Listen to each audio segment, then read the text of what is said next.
நேத்திலேருந்து பெரிய பஞ்சாயத்தை கூட்டிட்டாங்க. ரொம்ப சாதாரண விஷயந்தான் இது. அஜித் இப்போ கார் ரேஸு ஓட்டிகிட்டு இருக்காரு. துபாயில் முடிச்சுட்டு அபுதாபியில் அவருடைய ரேஸை கண்டினியூ பண்ணிகிட்ருக்காரு. அஜித் போகிற இடமெல்லாம் கூட்டம் வந்துகிட்ருக்கு. இப்போ துபாயில் வந்து ஏற்கனவே தமிழர்கள் அதிகமாக இருக்காங்க. அதில் பெரும்பாலானோர் அஜித் ரசிகர்களாக இருக்காங்க. அவங்க வந்து அங்கே அஜித் ரசிகர், விஜய் ரசிகர், ஜெய்சங்கர் ரசிகருங்கிற கணக்கெல்லாம் கிடையாது. எல்லாருமே சினிமா ரசிகர்கள். இப்போ அஜித் வந்து நம்ம ஊருக்கு வந்திருக்கிறாரு அப்படிங்கும் பொழுது அவங்களுக்கு வந்து ஒரு கடமை இருக்குது. நம்ம ஊருக்கு வந்திருக்கிறாரு, நம்ம பார்க்காம எப்படி இருக்கிறது அப்படின்னு சொல்லிட்டு அது ஏதோ ஒரு கடமை போல் நினச்சி பல பேர் வந்து அஜித் இருக்கிற இடத்துக்கு வர்றாங்க. அப்படி தான் துபாயில் வந்து மிகப்பெரிய ஆதரவு அவர் கொடுத்தாங்க. துபாயினுடைய இந்த கார் ரேஸ் வரலாற்றிலே இல்லாத அளவுக்கு ஒரு மிகப்பெரிய கூட்டம் கூடுச்சு அப்படின்லாம் சொல்கிறாங்க. முக்கியமாக இந்த மாதிரி நிகழ்ச்சி நடக்கும் பொழுது சாதாரணமாகவே நம்ம வந்து இந்த ஸ்போர்ட்ஸ் சேனல் பார்த்துட்ருப்போம். அதில் வந்து இந்த கார் ரேஸ் நடக்கும். சுற்றி வந்துட்டுருப்பாங்க. அது பெருசாக கேலரியை திருப்பினா கூட அங்கே யாரும் இருக்க மாட்டாங்க. ரொம்ப ரேராக மக்கள் வந்து உட்காந்துருப்பாங்க. நமக்கே ரொம்ப போர் அடிக்கிற ஒரு விளையாட்டு. ஆனாலும் இது அஜித் விளையாடும் பொழுது அதுக்கு ஒரு கூடுதல் அட்ராக்ஷன் கிடைக்குது. மக்கள் வந்து சாரையாக உள்ளே வராங்க. எல்லார்ட்டையுமே அஜித் வந்து நின்று ஃபோட்டோ எடுத்துக்கிறார். ஒரு நாளைக்கு குறைந்தது 500 பேரோட ஒரு ஃபோட்டோ எடுத்துக்கிறாருங்கிற தகவல்கள்லாம் வருது. அப்போது நிஜமாக யோசிச்சு பாருங்களேன்.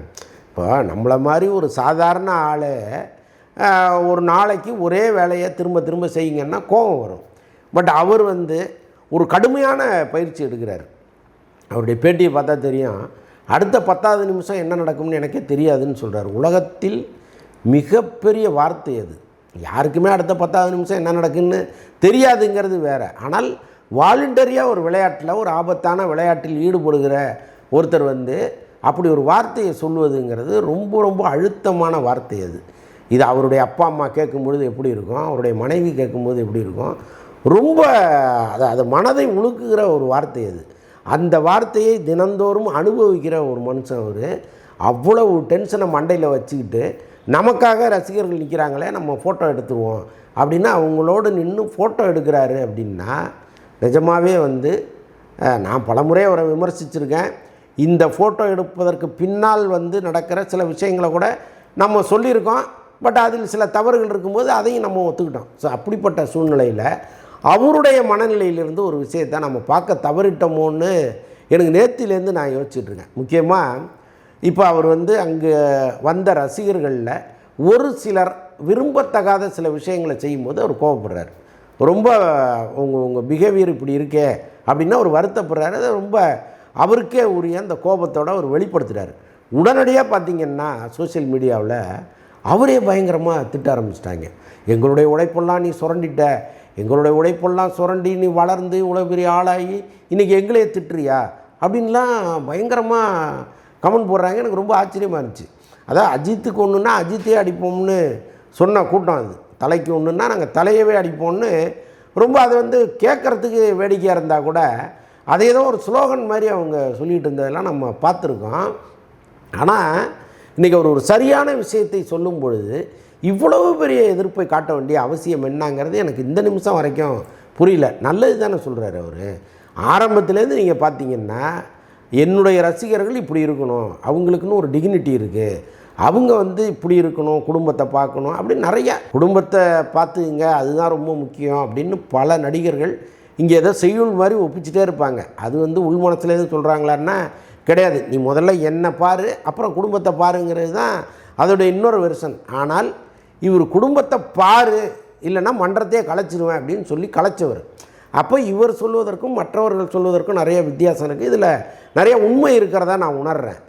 இதோட பிரச்சனை இல்லை. அவர் அந்த மன்றத்தை கலைத்ததற்கு இன்னொரு காரணமும் இருந்தது. என்னென்னா அவங்க பல ஏரியாக்களில் கொஞ்சம் அத்துமீறி நடந்துக்கிறாங்க அப்படிங்கிறது தான்.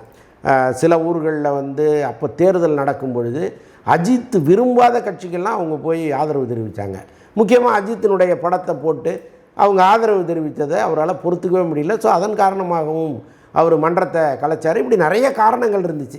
அவர் மன்றத்தை கலைப்பதற்கு ஒரு காரணம் இல்லை, நிறைய காரணங்கள் இருந்துச்சு. ஒவ்வொரு முறை தேர்தல் வரும்போதும் யாரெல்லாம் அங்கே லோக்கலில் அஜித் ரசிகர் மன்ற தலைவர்களாக இருக்காங்களோ அவங்கள்ட்ட அரசியல் கட்சிகள் பேச்சுவார்த்தைகளை நடத்த ஆரம்பிச்சது. இதில் அஜித்துக்கு பிடிக்காத கட்சிகள் கூட பேச்சுவார்த்தை நடத்தி அவர்களோடு போய் தொகுதியில் பிரச்சாரம் பண்ண கதையெல்லாம் நடந்துச்சு. இதெல்லாம் அஜித் சொல்லி பார்த்தாரு, அவங்க கேட்குற மாதிரி இல்லை. ஸோ ஒரு கட்டத்தில் இந்த மன்றமே வேண்டான்னு கலைச்சார். நீங்கள் இப்போவும் உட்காந்து ஆழ்ந்து யோசிச்சிங்கன்னா நீங்கள்லாம் சரியாக இருக்கணுங்கிற ஒரே காரணத்துக்காக செய்யப்பட்ட விஷயந்தான். அப்படி எல்லா நேரங்களிலும் உங்களை நெறிப்படுத்த வேண்டும்னு நினைக்கிற ஒரு மனுஷனை இன்றைக்கி உங்களுக்கு பிடிக்காத ஒரு விஷயத்தை செஞ்சுட்டாருங்கிறதுக்காக தூக்கி எறிவதுங்கிறது எந்த விதத்தில் சரின்னு எனக்கு புரியல. ஆனால் பெரும்பாலான ரசிகர்கள் அவர் சரியாக தானே சொல்லியிருக்காருன்னு சொல்கிறாங்க, அதையும் நம்ம மறுப்பதற்கு இல்லை. ஆனால் அதில் கொஞ்சம் பேர் எப்படி அஜித் வந்து இப்படி பண்ணலாம், நாங்கள் எவ்வளவு அவருக்காக பண்ணியிருக்கோம், எங்களுடைய உழைப்பை எல்லாம் சுரண்டிட்டு வளர்ந்துட்டு இன்றைக்கி வந்து இப்படி சொல்கிறாரு அப்படின்னு பேசுவதுங்கிறது ஏற்றுக்கொள்ள முடியாத ஒரு விஷயம்.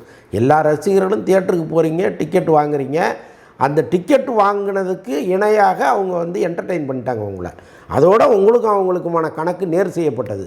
அதுக்கப்புறம் நான் கொடுக்குற காசில் தான் ஒரு பிழைச்சார் வாழ்ந்தாருன்னெலாம் நீங்கள் கிளைம் பண்ணுறது இருக்குல்ல, அது இந்த நேரத்தில் கிளைம் பண்ணுவது இருக்குல்ல, அது ஏற்றுக்கொள்ள முடியாது. இன்றைக்கி அஜித் வளர்ந்ததுக்கு ரசிகர்கள் பெரிய காரணம், அவர் இவ்வளோ பெரிய சம்பளம் வாங்குவதற்கு மிகப்பெரிய காரணம் ரசிகர்கள் தாங்கிற உண்மை ஒரு புறம் இருந்தால் கூட, நான் கொடுத்ததுனால தான் நீ இங்கே வந்த, நீ என்ன எதுவுமே சொல்லக்கூடாது அப்படின்னு பேசுகிறது இருக்குல்ல, அது வந்து ரொம்ப ரொம்ப சுயநலம் மிக்க ஒரு வார்த்தையாக இருக்குது. நீங்கள் அஜித்திட்ட அதை பிரயோகப்படுத்தக்கூடாது. ஏன்னா இன்றைக்கி பல நடிகர்கள் இங்கே இருக்காங்க, அவங்கள நீங்கள் விமர்சனம் பண்ணுவதற்கு தகுதியான நபர்கள் தான் அவங்க.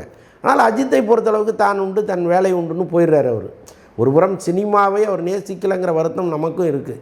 சினிமாவுக்காக அவர் எந்த ப்ரொமோஷனும் செய்ய மாட்டாருங்கிற வருத்தத்தை நான் இந்த நிமிஷம் கூட பதிவு பண்ணுறேன். ஆனால் அவர் ரேஸை அவர் விரும்பி கார் ரேஸ் எடுத்தார் இல்லையா, அதுக்கு எவ்வளோ லாயலாக இருக்கணுமோ அது இருக்கார். அதில் வந்து நம்ம குறை சொல்வதற்கு எதுவுமே இல்லை. முடிந்த அளவுக்கு அவர் உயிரை கொடுத்து தான் அந்த களத்தில் அவர் நிற்கிறார். ஸோ அப்படிப்பட்ட ஒரு நபர் ஒவ்வொரு நாளும் தன்னுடைய உயிரை பணைய வச்சு ஒரு வேலை செய்கிறாரு. நாம் அவருக்கு இடையூறாக இருக்கமேன்னு நினைக்க வேண்டாமா? அப்படி நினைக்கிறவங்க தானே சரியான ரசிகராக இருக்க முடியும். ஏன் நீங்கள் வந்து அங்கே போய் அவ்வளோ அட்ராசிட்டி பண்ணுறீங்க? அவரை பார்க்க போகிறது, வெயிட் பண்ணுறது, ஃபோட்டோ எடுக்கிறதுங்கிறது தவறே கிடையாது. எல்லாருக்கும் அவர் ஃபோட்டோ முடிஞ்ச அளவு கொடுக்குறாரு. அவ்வளோ இக்கட்டான நேரத்திலும் உங்களை வந்து வீட்டுக்கு திருப்பி அனுப்பக்கூடாதுன்னு நினச்சி ஒரு வேலையை செய்கிற ஒரு மனிதனுக்கு நீங்கள் இந்த இடையூறை கொடுப்பதுங்கிறது எந்த விதத்தில் சரிங்கிறது எனக்கு புரியவே இல்லை. அவர் கோபப்பட்டதை தவறுன்னு விமர்சிக்கிறவர்களுக்கு என்னுடைய ஒரே பதில் இதுவாக தான் இருக்குது. இதில் நாம் இன்னொரு விஷயத்தையும் யோசிக்கணும். இப்போ சம்பவம் நடந்த இடம் வந்து துபாயிலேருந்து அபுதாபி சில கிலோமீட்டர் தூரத்தில் தான் இருக்குது. சட்டத்திட்டங்கள் எல்லாமே ஒன்று தான். துபாயில் ஒன்ன சட்டத்திட்டமும் அதே தான் அபுதாபியில். இப்போ அங்கே வந்து இந்த ரசிகர்கள் அங்கே இருக்கிற கார்களில் ஏதோ ஒரு சேதத்தை ஏற்படுத்தியிருந்தாங்கன்னு வைங்களேன், அந்த பழி அஜித் மீது தான் விழும். அந்த ரசிகரை பிடிச்சி அவங்க ஃபைன் போடுறாங்க, பணத்தை வசூல் பண்ணுறாங்கங்கிறத தாண்டி அந்த இடத்தில் அந்த நிகழ்ச்சியை நடத்துகிறவர் யாரோ அவர் தான் பணம் கொடுக்கணும். இப்போ துபாயில் நடக்கிற இந்த நிகழ்ச்சி அஜித் நடத்துகிற நிகழ்ச்சியாக இருக்குது. இப்போ அஜித்துக்கு வர்றவங்க, இப்போ அஜித்தை தேடி வர்றவங்களால் ஏற்படுகிற பிரச்சனை அது. அப்போ அஜித் தான் அங்கே பதில் சொல்லணும். இப்போ தமிழ்நாட்டிலிருந்து ஒரு முன்னணி நடிகர் இங்கே வந்திருக்கிறாரு, அவர் கார் ரேஸில் பிரபலமாக இருக்கார் அப்படின்னு மனப்பூர்வமாக அந்த ஆடிட்டோரியத்துக்குள்ளே அவர் அனுமதித்த அந்த நிர்வாகம் என்ன நினைக்கும்? அவர் என்ன சொல்கிறாரு, நீங்கள் இப்படிலாம் நடந்துக்கிறது வந்து இந்தியாவுக்கே அவமானங்கிறாரு. ஏன்னா இப்போ அங்கே அவரை வந்து ஒரு சென்னைக்காரரெலாம் பார்க்க மாட்டாங்க, இந்தியராக தான் பார்ப்பாங்க. அப்போ அது இந்தியாவுக்கே ஒரு அவமானமாக இருக்குங்கிற அளவுக்கு தான் அதை அவர் டீல் பண்ணுறாரு.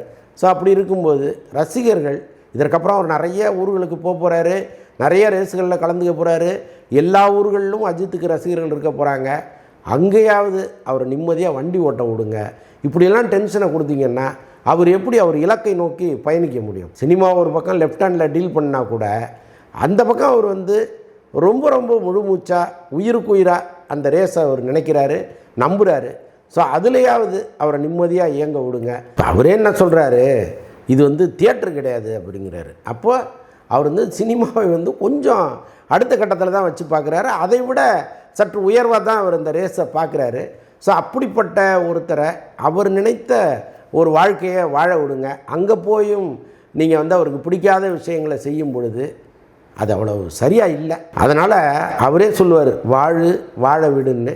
தயவுசெய்து அவரை வாழ விடுங்க.